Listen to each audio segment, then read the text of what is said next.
family members, all sorts of family members were giving him a little bit of money because he's the first one to immigrate to the United States. Gets on a plane and lands in Seattle because he's going to Washington State University. He gets on a bus and he drives 5 hours through mountains and wheat fields and scabland, and he thought he was going to Washington, D.C. And he had no idea that there was a Washington, D.C. and a Washington State. And he had no idea how huge this country is, right? So he ended up, he thought he was going to a big city in the U.S., and the nation's capital. And he ended up in eastern Washington, in a college town of 20,000 people with wheat farmers, tiny little place in eastern Washington. And that's where I was born.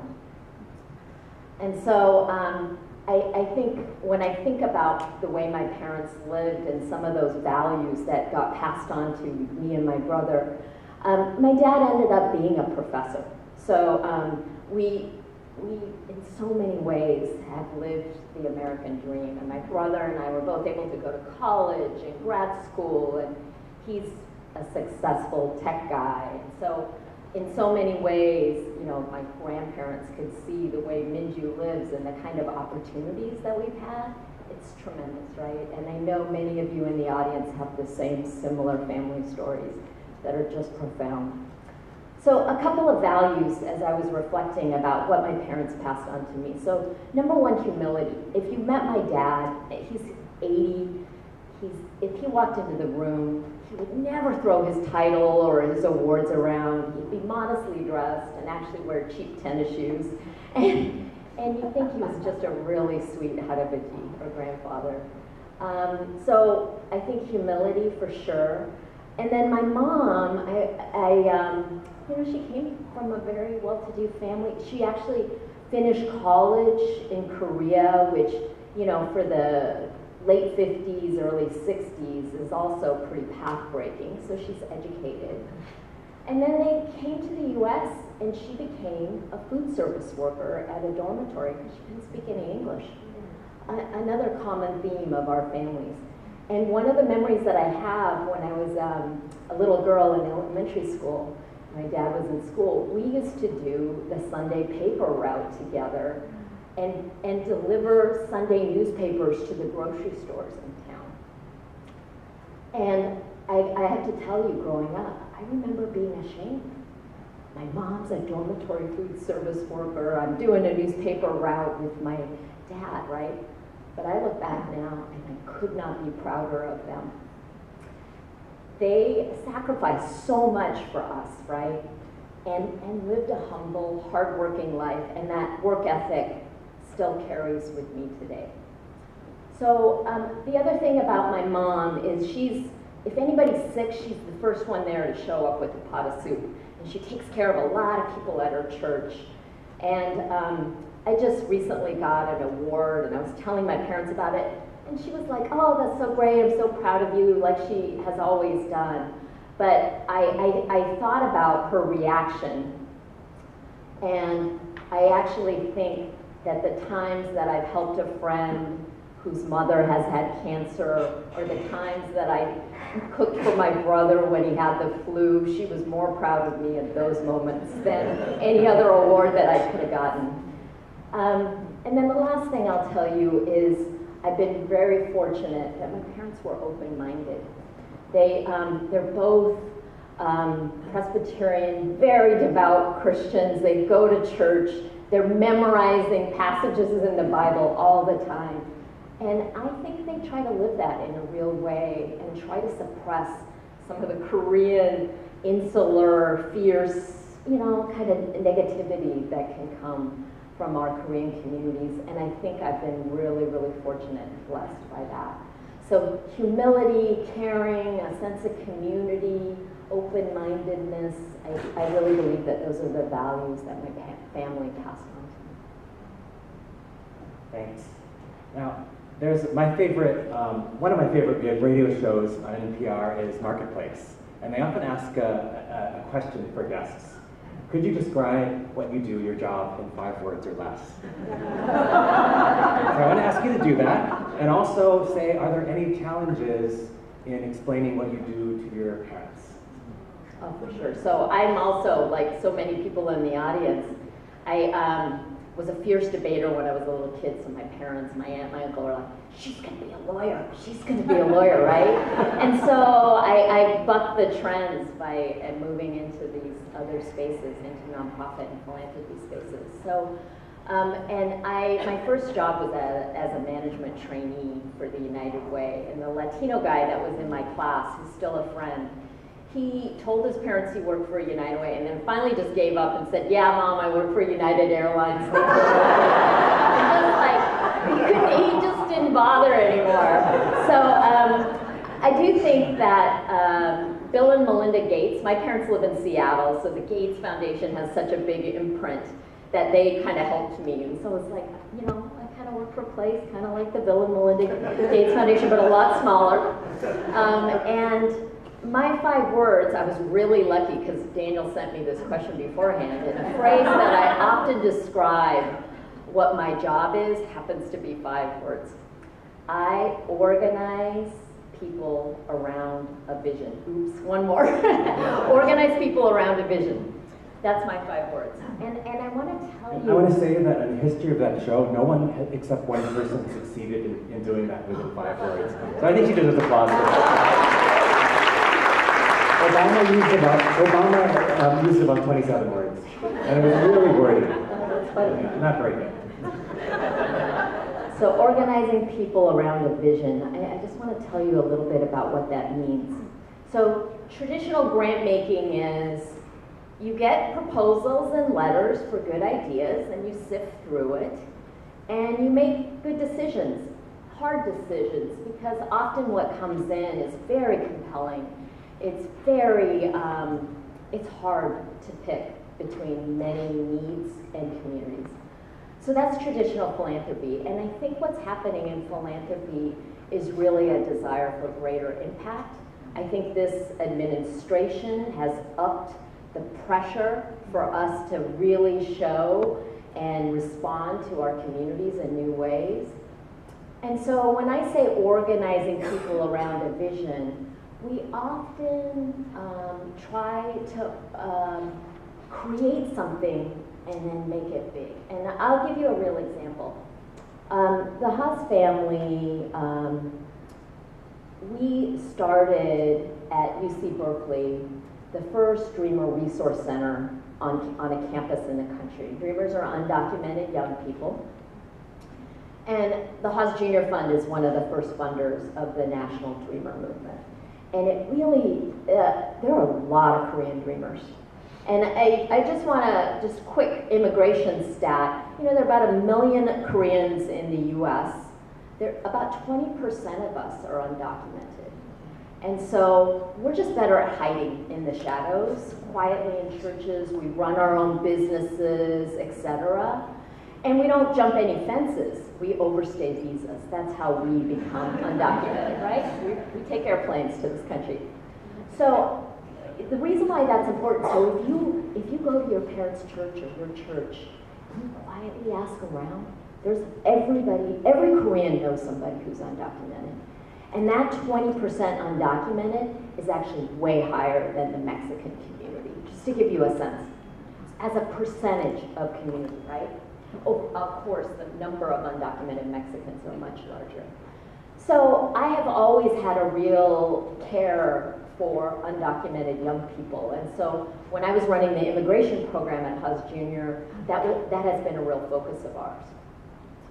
We started the first Dreamer Resource Center at Cal to try to model what it would look like for a campus to fully embrace their Dreamer student population and provide services to them, just like they would for their first-time college goers or the students exiting foster care, their international students, etc.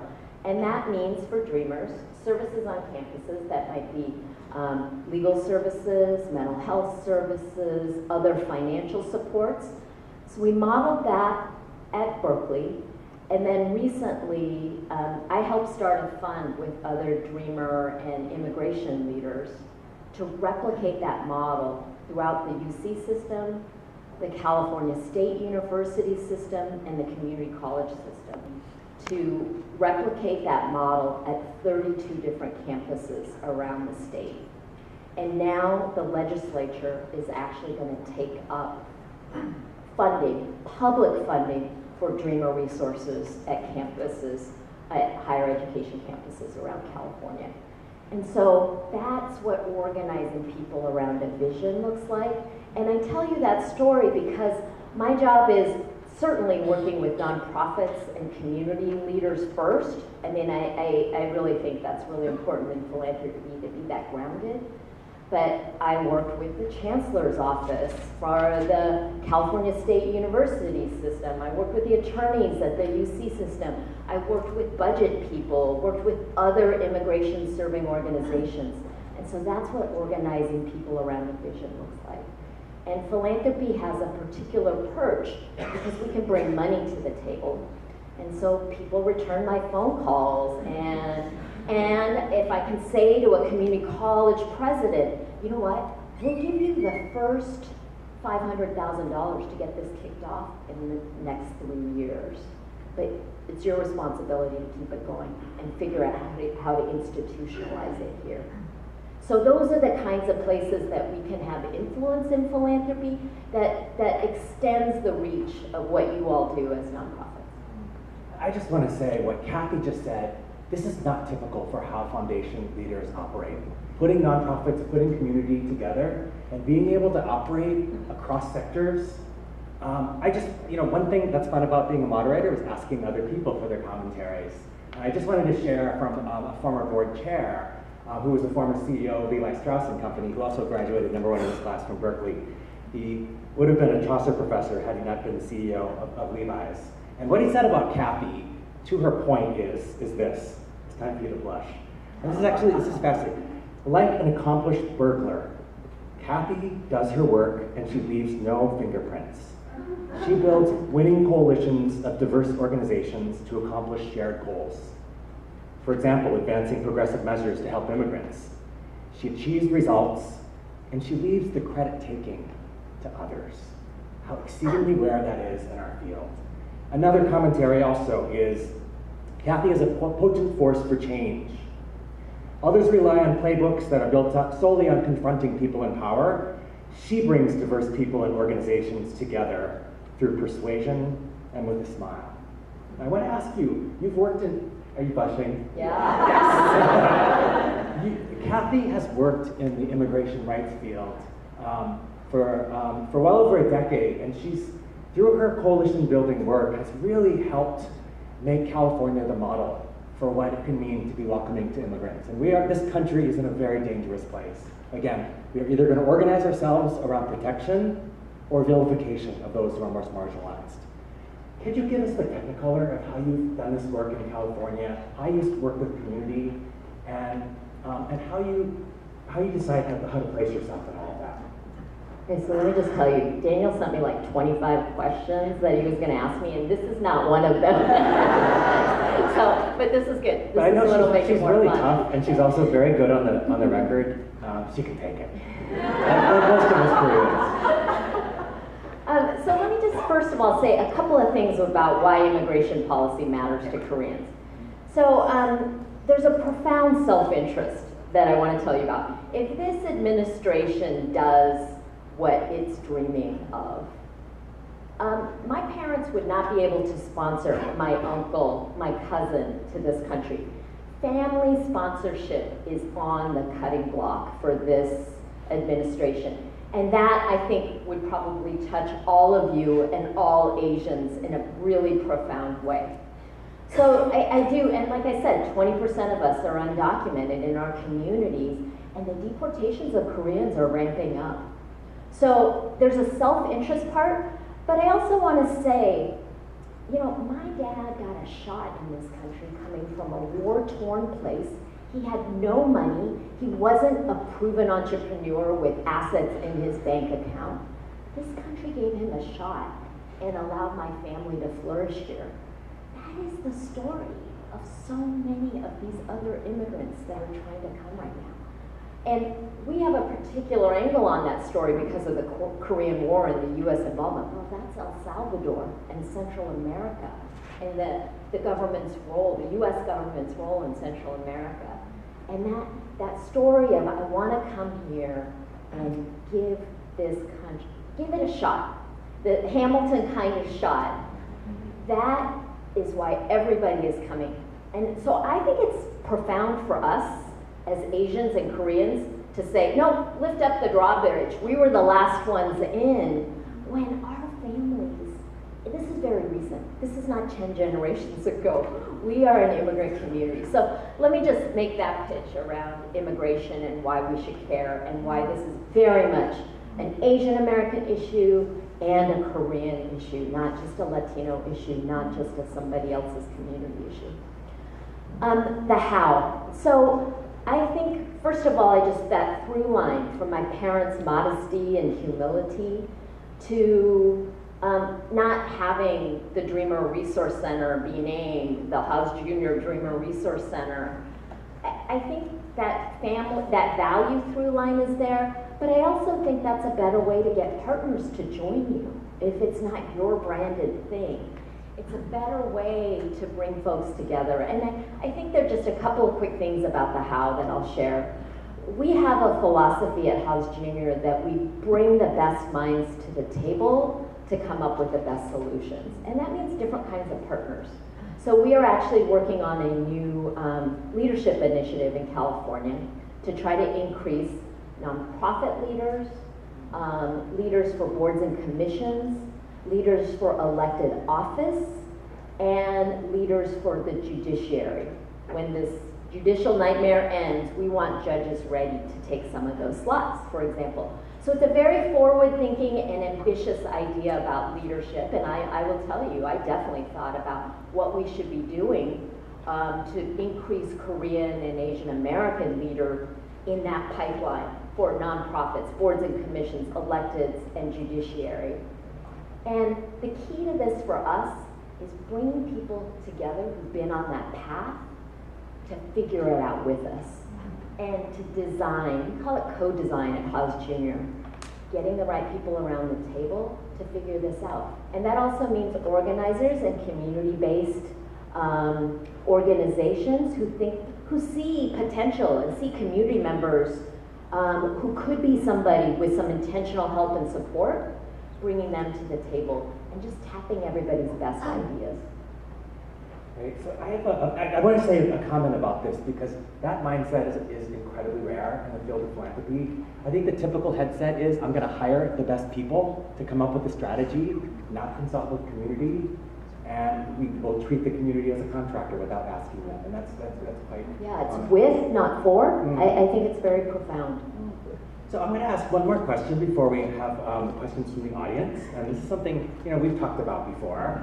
I think many of us as Korean Americans are kind of bred to be ambitious, and for some of us, it's our parents with all of their dreams of coming to a better life, and we do well in school to be loved, and it's more than that, right? But later in life, in some ways, I think there's fires and horsepower that burns later in life, but it takes a different form, and we've spoken about the passages in life. That ambition sort of morphs into what it means to leave a legacy and to make communities and the world a better place. Could you give us some insight into what that's meant for you, Cathy? Yeah, thank you. I think I come with all the ambition and desires for success that any of us do. And what I would say is the oldest Korean Americans are about my age. I just turned 50. Because of this 1965 loosening of immigration laws. And so I was born in the US, and now I see my peers, Daniel, certainly all the KACF board members, now coming to this place of stature and position in the US. So now we're in the enviable place where you can name Fitbit, Korean startup, Korean American, you can name Roy Che, the Gogi Taco guy. There's a lot of leadership, judges, some elected officials, professors, etc. So I feel a profound, but today, South Korea, 11th largest economy, tech innovator, culture exporter, right? I mean, BTS, paired with the Beatles, right? I mean, it's like, people are learning Korean in order to sing BTS songs. Non-Koreans around the world are singing Korean phrases. It's profound. But that's in addition to K-beauty, K-drama, Korean literature, Korean film. It's an incredible defining of a very new and exciting South Korea. And then I come back and I thought, how's Korean America being defined in the US? And honestly, I'm not that sure. So our war-torn home country, clear definition of who they are going forward. But what are we, Korean America, in this country? And I'll tell you, there's kind of a broad continuum that's possible. At our worst, I would say, we're very insular. Well, you know, there's the good at math, well-dressed, but insular, caring about achievement and career success, you know, honestly, greedy, healthy disdain for other communities. You know, we don't like African Americans, we look down our noses at Latinos, disown our children if they're gay or if they are trans or if they decide to marry a non-Korean, right? That's the worst. And I say this with love among friends in our community. That's the worst version of Korean America. It's the best version of defining ourselves look like in this country. Magnanimous leadership, bridge builders, using that ambition, that good math skills, are all of that talent to make our communities better. We believe in democracy, we lift all boats, we bring everybody up, we care about impact, we care about the future of this country, we are making a difference, we are leaders.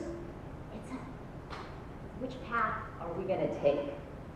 And I see both in our communities. And I see many of you in this room defining which path we take as Korean Americans in our country and what our identity and how we define ourselves is going to look like. Did Mama make you proud?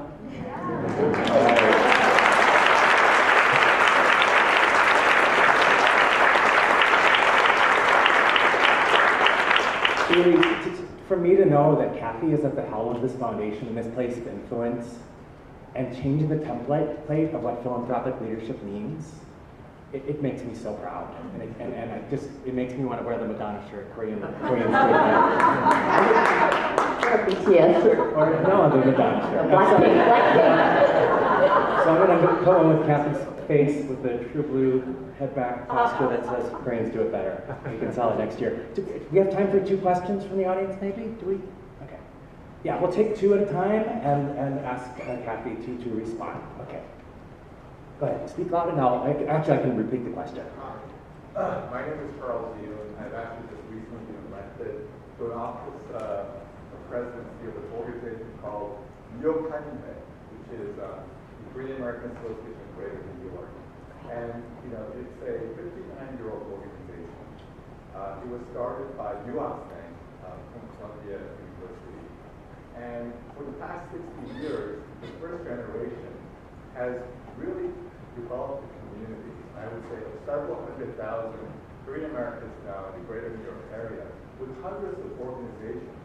And so I just want to give a little voice to the first generation, which has succeeded in developing a community. And now, you know, their real thirst is to be able to talk to the second generation, to reach out to the group that's here and say, you know, you are a legacy, and how do we work together? how do we elevate our community politically, socially, economically, and culturally, and also pass down our heritage, pass down our roots, pass down the people who bless. So that's actually a project that I... So what's the question, sir? We're really short on The time. question is, how do you see the two communities, the first generation community, working effectively with their children, with the next generation? I love that question. So my dad started the Hangul Hakgyo in our town, and the Korean language school, and my parents became kind of they were some of the first pioneering Koreans.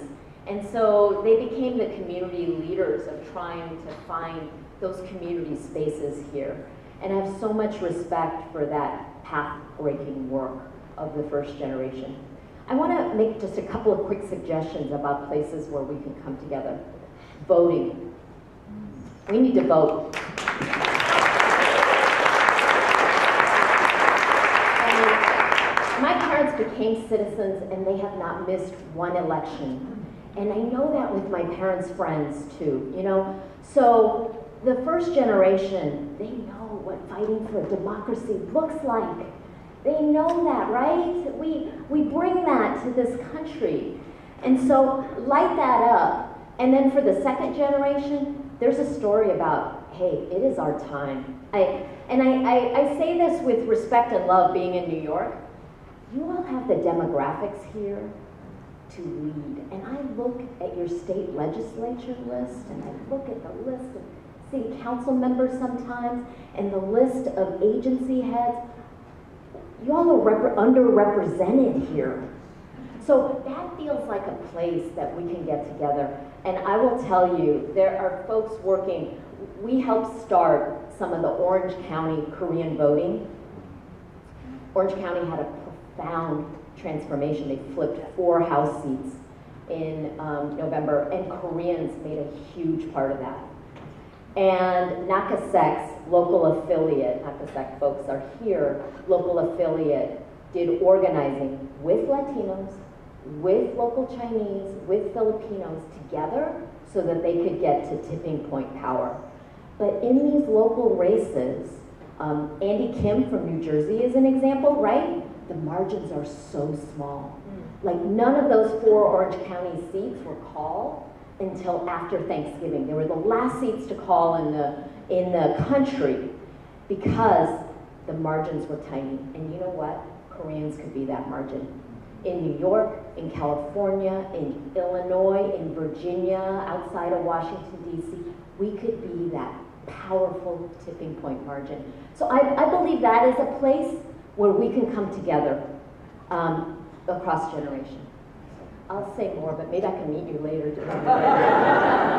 And I think we're actually out of time right now. We're standing between now and lunch. And what Cathy said about what it means to be Korean American and that definition, I want to say how special it is to be here at this Giving Summit. It's not just about writing a check, but it's about being part of a conversation.